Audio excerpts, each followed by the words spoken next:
Central trade union के सभी श्रमिक संगठन एक ही प्लेटफॉर्म पे आ गए हैं। अब सबने अपनी मांगे छोड़ दी हैं।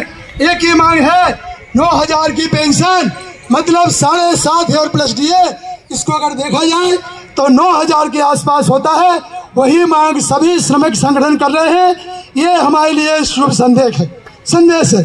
अभी तक भारतीय जनता पार्टी और उसके नेता हमें आश्वासन देते थे, अब समय बदला है। अब हमारे विपक्ष के भाई भी हमारे साथ में हैं। आपको यहाँ से संकल्प लेके जाना है कि 1 महीने का समय हम पूरी जी जान से, पूरी क्षमता से, पूरी प्रभावशीलता से और ईपीएस के काम में लगाएंगे।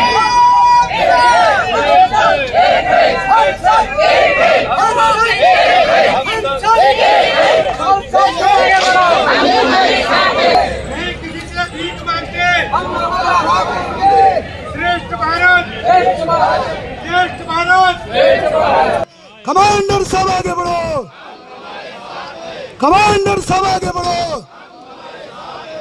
प्राण जाए पर, प्राण जाए पर नहीं किसी से भीख मांगते, नहीं किसी से भीख मांगते। पेंशनर पेंशनर पेंशनर पेंशनर लड़कर लेंगे, लड़कर लेंगे।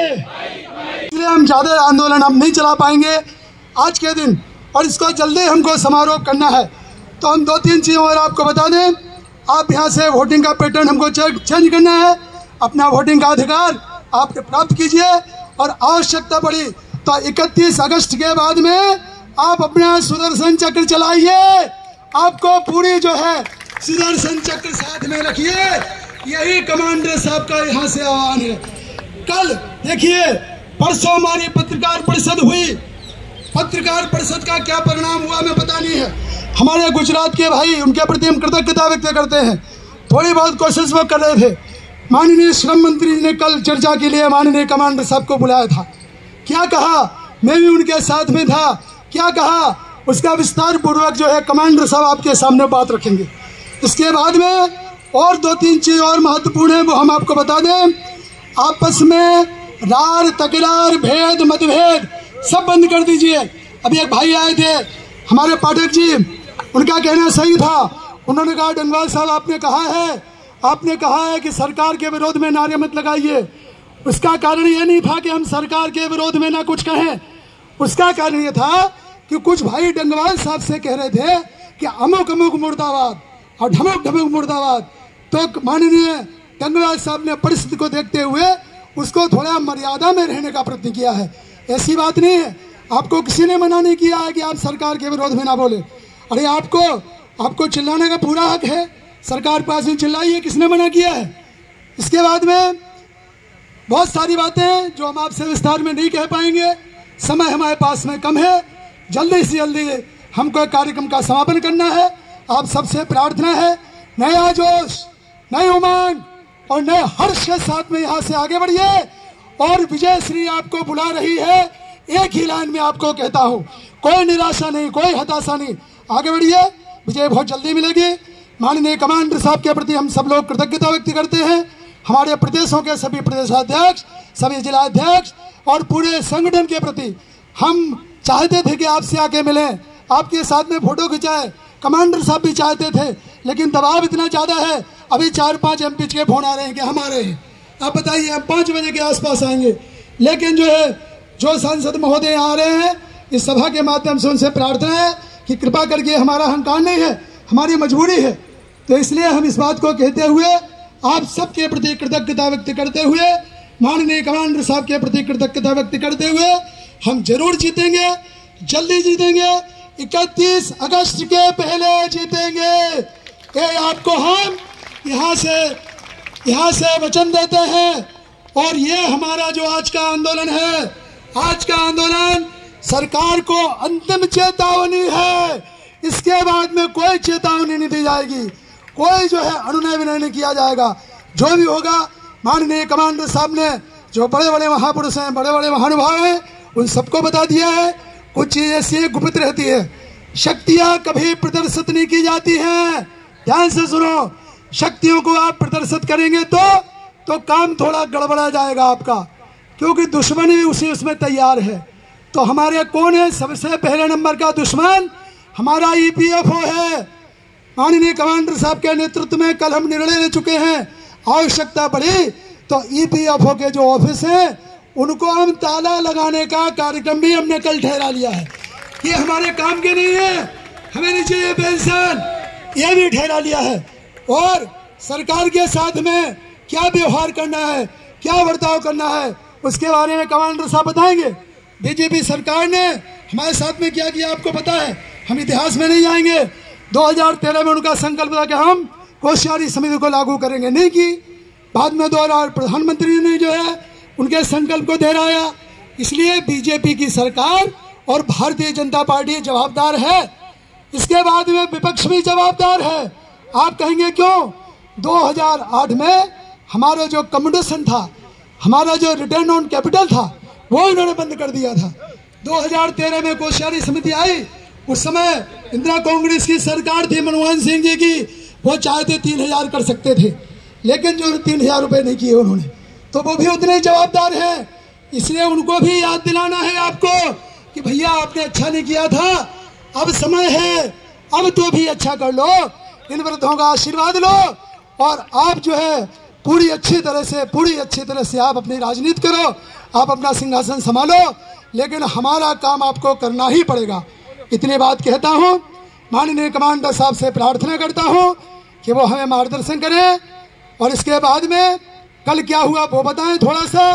और हमारा जो प्रस्ताव है, सबसे महत्वपूर्ण जो प्रस्ताव हुआ था, जो हमारे भाई बार बार पूछते हैं हमारा काम क्यों नहीं हुआ था, उसका कारण ये है कि जितने भी श्रम संगठन हैं ये अलग अलग थे, अलग अलग मांग करते थे।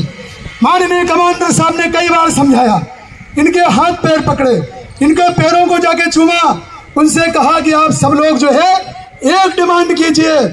और वह समय जो है आ चुका है, जितने भी श्रम संगठन है, सभी श्रमिक संगठन, सेंट्रल ट्रेड यूनियन के सभी श्रमिक संगठन एक ही प्लेटफॉर्म पे आ गए हैं।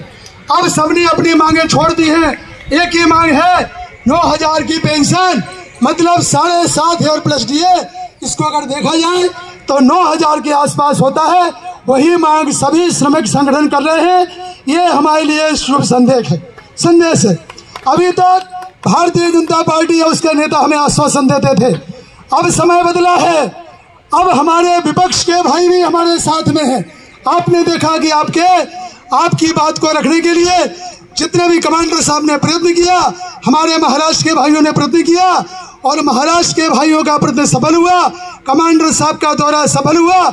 आज इतने जो लोग आपको दिखाई दिए, अभी 5-6 लोगों की लिस्ट हमारे पास में है, एक मिनिस्टर महोदय की लिस्ट में पास में है, वो कह रहे हैं 5 बजे के बाद आएंगे। और अपने अपने प्रदेश अध्यक्षों को मजबूत करें, जहां जो कमजोरी है, जिन जिलों में नहीं है, वहां संख्या बल बढ़ाएं और कार्यरत लोगों को जोड़ें, तभी हमारी सफलता संभव है। संचालक महोदय समय अधिक नहीं देना चाहते, मैं वाणी में विराम देता हूँ। जय हिंद, जय भारत। धन्यवाद तिवारी साहब। नहीं, मजबूरी है, क्षमा चाहूँगा और लोगों से भी जिनको मौका नहीं दे पाया हूँ। अब साथियों, आपके समक्ष हमारे परम श्रद्धेय राष्ट्रीय महासचिव। हमारी भावनाएं आपको देखने के प्रति बहुत अलग है।